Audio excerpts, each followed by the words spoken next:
My name is Elena. I am 20 years old, and for as long as I can remember, my existence has been reduced to a walking, breathing checklist that nobody else in my bloodline bothers to read. While my younger siblings fill the living room with the raucous sounds of laughter and video games, and my mother sinks into the sofa to decompose after her day, I am the ghost in the machine. I am the one with cracked skin on my knuckles from the harsh dish soap, the one dragging heavy trash bags down the long, dim hallway, the one sacrificing sleep to scrub away the filth that everyone else pretends is invisible. The night the tether finally snapped, I didn't just get angry. I shattered. I remember bringing a stack of oil-slicked plates down onto the counter with a violence that made the ceramics scream. I turned to them, my voice trembling, and asked the question that had been rotting in my throat for a decade. Why does this all fall on me? There was no answer, just a collective shrug, the rolling of eyes, the suffocating indifference of people who are comfortable watching you drown. When I pushed harder, when I dared to demand fairness, I wasn't met with an apology or a promise to change. I was hit with the phrase that had become the soundtrack of my life. You are too sensitive. Those 4 words did more damage than a physical blow ever could. In that frozen moment, staring at their dismissive faces, I realized the terrifying truth. They didn't just expect me to serve them. They expected me to do it in silence forever. I stood there, soap suds drying on my trembling hands, and a cold realization washed over me. If I didn't move, if I didn't take drastic action right now, this servitude would be my life for the next 10 years. So I made a choice I had never allowed myself to dream of. While they turned back to their glowing screens, dismissing my pain as a tantrum, I quietly began to orchestrate my escape. Within hours, the girl they mocked as too sensitive would vanish, and they were about to discover just how impossible their lives were without her. If you have ever felt like the invisible backbone of your household, the unpaid labor force that keeps the walls from crumbling, then you need to hear this. Stay with me until the final sentence. Share this chronicle with the world and tell me, what would you do if your own mother allowed your siblings to live like royalty while you were forced to carry the kingdom on your back? The day the nuclear option was finally deployed didn't look significant on the calendar. It wasn't a holiday or an anniversary. It was just a Tuesday, a gray, indistinguishable weekday that nobody would have remembered, except for the fact that it marked the precise moment my life bifurcated into before and after. I had been on my university campus since 8 in the morning, attending lectures, taking quizzes, managing group projects, followed immediately by a shift at work, where I ate a flattened sandwich standing up in a break room that smelled of stale coffee. By the time I clocked out, my feet were throbbing with a dull rhythmic ache, and my brain felt like static on an old television. I remember walking to the bus stop thinking, if I can just get through the front door and lie horizontal for 30 minutes, I might survive. I unlocked the apartment door, and the hope of those 30 minutes evaporated instantly. The sensory assault hit me first, the cloying scent of old takeout, the mustiness of dirty laundry, and something sticky on the floor that adhered to the sole of my sneaker with a gross squelch. The living room looked as though a hurricane that swept through decided it liked the decor and settled in. Video game controllers littered the floor like debris, empty cups sat on every available surface, and an entire family-sized bag of potato chips had been pulverized into the fabric of the couch. For a long, paralyzed second, I just stood there. My heavy backpack dug into my shoulder, my keys were still clutched in my hand, and I stared. You know that specific kind of exhaustion where your body doesn't feel hot but ice cold? That was me. I let my keys drop onto the dining table. They bounced off a chaotic pile of unopened mail, overdue notices, utility bills, bank statements, the administrative nightmare of our lives that I and only I ever touched. From the adjacent room, the sounds of digital explosions and canned laughter blared. I walked into the living room, stepping on a plastic cup that cracked loudly under my weight. No one turned. No one flinched. "Can you pause that?" I asked. My voice sounded foreign to me, terrifyingly calm. One head tilted slightly, eyes still glued to the screen. "What?" I took a breath that cost me everything I had left. I had played this scene the emotional way 1,000 times, begging, crying, explaining my fatigue. This time, I needed it to be forensic, cold, undeniable. "Look around," I said, gesturing to the ruins of the room. "I walked in 5 minutes ago. Who exactly do you think is going to clean this?" Silence stretched, followed by a non-committal shrug from my brother. "I don't know, not me. I had a hard day." Something inside my chest, a vital wire that had been fraying for years, finally snapped. I walked to the television and pressed the power button. The room plunged into sudden, shocking silence. Now I had their eyes. "I am finished," I announced. "We are making a chore schedule right now. No more of me doing everything while you exist in a mess I clean up. I am a full-time student. I work a job. I am not your maid." The complaints began instantly, a chorus of gaslighting. "Why are you freaking out? You always do this. It's just a little mess. You're being dramatic." My mother wandered in then, wiping her hands on a dish towel, though I could see the takeout containers piled behind her in the kitchen. She looked annoyed, not at the mess, but at the noise I was making. "What is going on now?" I pivoted to face her.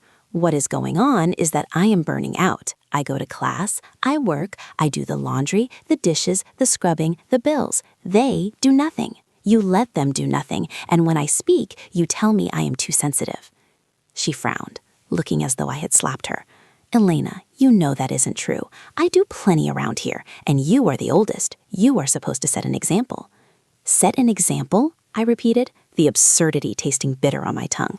"Of what? Of letting people walk over you? Of teaching them that if they ignore a problem long enough, the magical cleaning fairy will fix it?"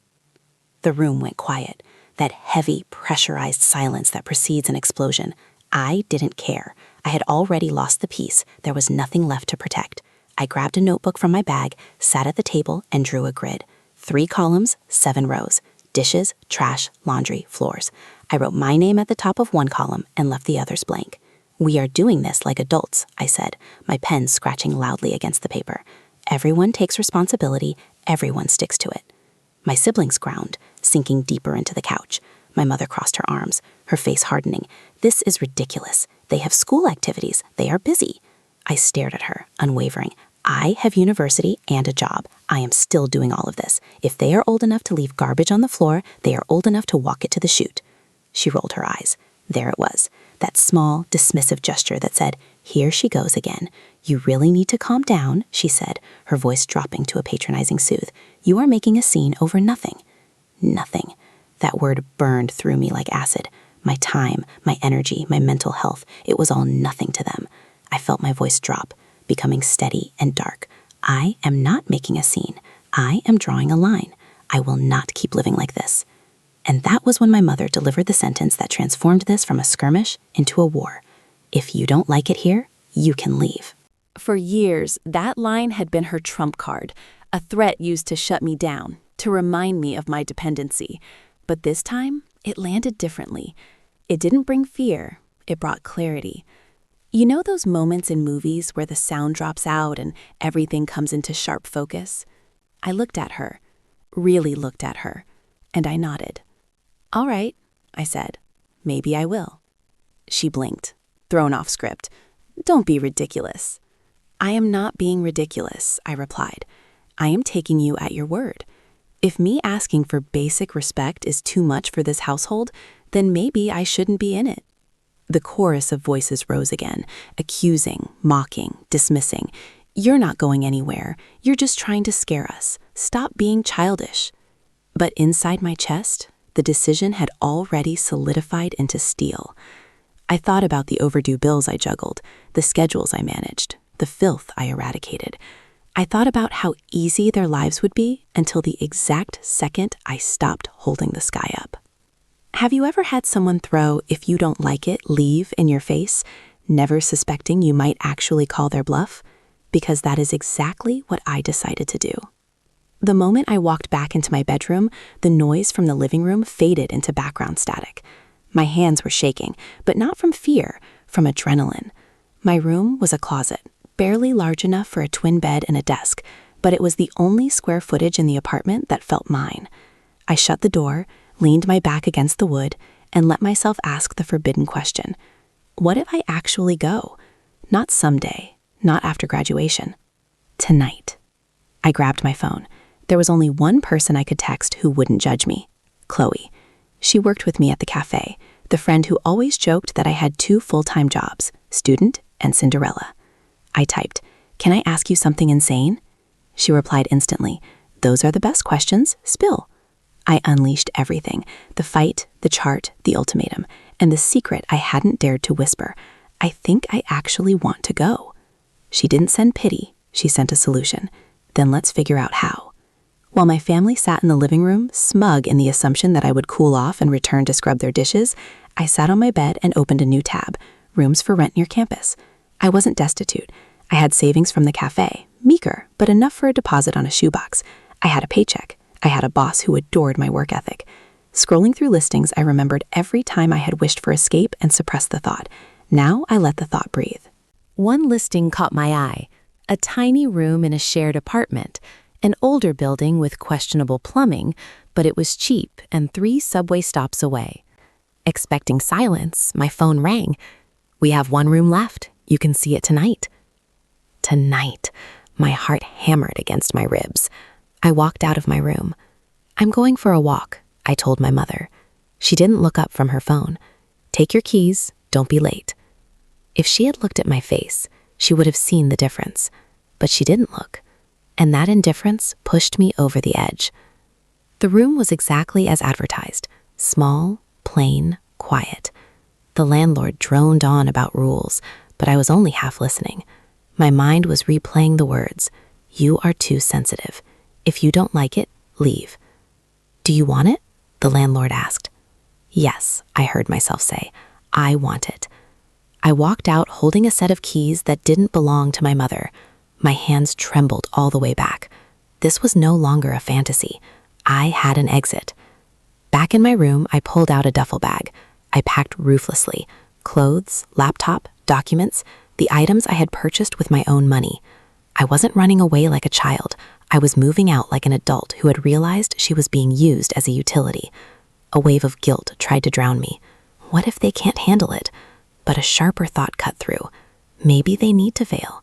Maybe the only way they would understand my value was to feel the crushing weight of my absence. I zipped the bag. I took one last look at the room that had been my cell and walked out. My mother called from the couch. "Where are you going with that bag?" I didn't lie. "I am doing what you told me to. You said if I didn't like it, I could leave. So I am leaving." The transformation on her face was instant, confidence shattering into terror. The TV hummed with canned laughter that mocked the tension in the room. She sat up straight. "That isn't funny. Put the bag down. Stop being dramatic." I gripped the strap tighter. "I am not joking. I found a room. I signed the lease. I have keys. I am moving out." My siblings stared at me as if I were speaking a dead language. "You're not serious," one said. "I am," I replied, surprised by my own steadiness. "I always think it. Today, I am doing it." My mother's face cycled from irritation to rage. "So you're just going to abandon your family after everything I've done for you? The roof over your head? The food?" "I am grateful," I said, my voice cutting through her monologue. "But feeding your child is a legal requirement, not a lifetime contract for a live-in servant. You are confusing parenting with ownership." "You are twisted," she snapped. "Families help each other." "Exactly," I countered. "Help each other. Not one person carrying the load while everyone else calls her sensitive. When I speak up, you dismiss me, so I am removing the problem." Panic began to bleed into her expression. "Who is going to take care of things?" The honest answer was you, but I knew she wasn't ready to hear that. I walked to the table and picked up the stack of bills. I set them down in front of her. "Here is the electricity, the internet, the rent reminder. I have been tracking these. From now on, you will have to do it." Her mouth opened and closed. She had relied on my invisible labor for so long that the concept of managing her own household terrified her. "You can't just dump this on me." I let out a short, bitter laugh. "That is exactly what you have been doing to me for years. The only difference is I was a child when it started." My siblings began to shout. "You don't care about us. You'll come crawling back. You can't afford it." "Maybe I will miss you," I said, looking at them. "But missing you isn't worth destroying myself." I stuck a note on the fridge. If you need advice, call. If you need a maid, hire one. My mother read it, her face twisting. You are being cruel. No, I said softly. I am finally being honest. There were no hugs, no tears of reconciliation, just shouted accusations and a slammed door. As I walked down the hallway, every step felt like shedding a layer of heavy skin. The subway ride was a blur of lights and noise, but when I unlocked the door to my new room, the silence was absolute. I dropped my bag and sat on the narrow bed. There were no dishes waiting, no laundry pile, no voice screaming my name. It was so quiet, it almost hurt. I cried then, not from regret, but from the overwhelming relief of laying down a burden I had carried since childhood. My phone buzzed, a barrage of texts. Where is the detergent? How do I pay the internet? When are you coming back? The old me would have typed out instructions. The new me replied, figure it out, read the labels, call the company. I hit send. No apologies, no over-explaining. A minute later, so you're really leaving us to drown? I took a breath and typed the truth. I am not leaving you. I am leaving the version of this family where I am the only one who cares. If you want me in your life, learn to carry your own weight.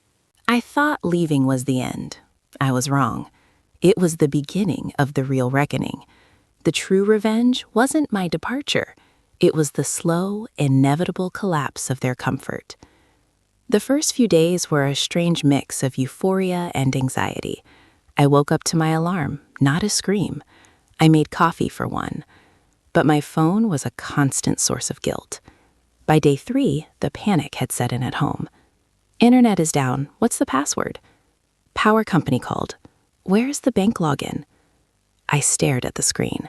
They weren't asking for advice. They were demanding their servant back. I remembered my note.